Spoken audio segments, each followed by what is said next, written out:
What is pipeline impact, right? Pipeline impact is what you have to figure out about what is happening at your show. And you can have different things happen at different shows.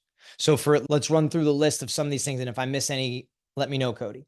Definitely leads, new leads, right? People you don't know that you're entering into your sphere as a lead, hot, lukewarm, cold, whatever it may be.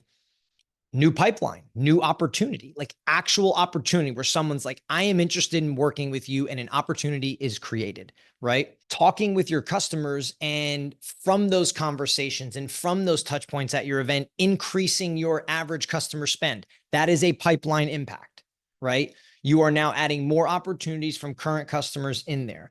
Another one I love, and it's similar in that sense, is a resurgence of old customers. How many times I told a story maybe 2-3 weeks ago about this with us purposely. And I think you have customers that are maybe not spending as much as they used to, not utilizing you as much as they used to, maybe don't know additional features, benefits, offering services that you have. You see them at a show, you get them to a dinner, you see them in line at coffee, at the bar at night, in the gym in the morning, whatever. Conversation, something happens, they now come back around. They're like, oh, I forgot we haven't been using you for this. That's like old customer resurgence.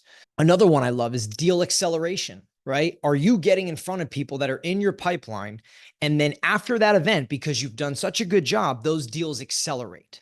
I always use the example of Kat Leong at Gainsight. They run their host event. She found that their deals accelerate by 40% from people who attend. Pretty strong stat right there. So those are examples of pipeline impact. You have to, like, people get very stuck on like leads. No, take a step further than leads. What is happening?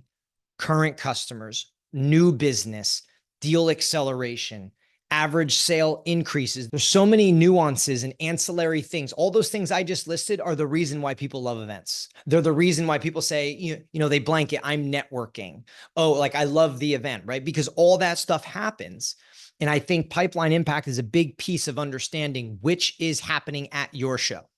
What's happening? What is going on? And then where I would go from there is thinking about, okay, now how do I strategize around it? You may not see any customers at your one show, not a single customer that you currently work with. You may not see them at one of these shows. Fine.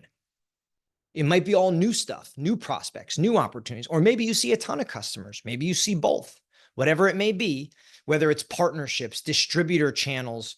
If you're looking for membership signups, trial signup increases in this gap from, of time, sure, you just have to know what that is. So that kind of brings me back to not treating events transactionally and viewing them transactionally, right? It's super important to not treat it like a flea market where you're trying to sell somebody a pot or a knife, right? Like that's transactional. The events are different. We have to view them more long-term, more relationship building, and treat events as this opportunity to have the event be the catalyst that sparks business down the line for you, right? It's a part of making an impression. It's part of what I think brand awareness truly is. People say brand awareness, you think Nike on a billboard. That's not what majority of brand awareness is in B2B. Majority of brand awareness in B2B is people like might have heard about you or kind of know about you. And I think like what I'm saying by brand awareness is like, you're walking a show floor, like you kind of know who a company is, or maybe you've seen them before, but once you interact and you engage with them, you start learning what they're all about. Or you see their booth, you see their presence, you go to their dinner, you go to their party. Those are tells. It tells, and that is your brand awareness. That becomes the experience that somebody has had with you.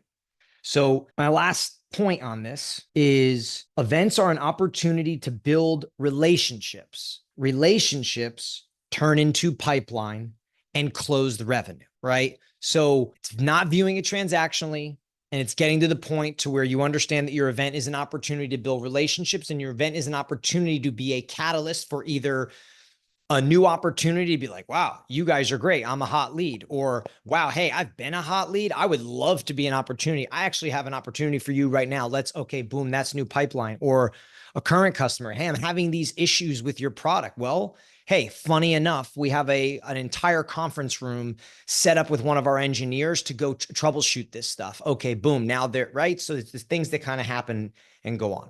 Cody, I don't know if you have any thoughts. I just went on a bit of like random tear, but on that. No, that's good. I think the component here is you imagine it of all these little signals, right? The event, the interaction that you have with individuals at the event could be one catalyst, but it Yeah. also could be just one of many that make up the whole Yeah.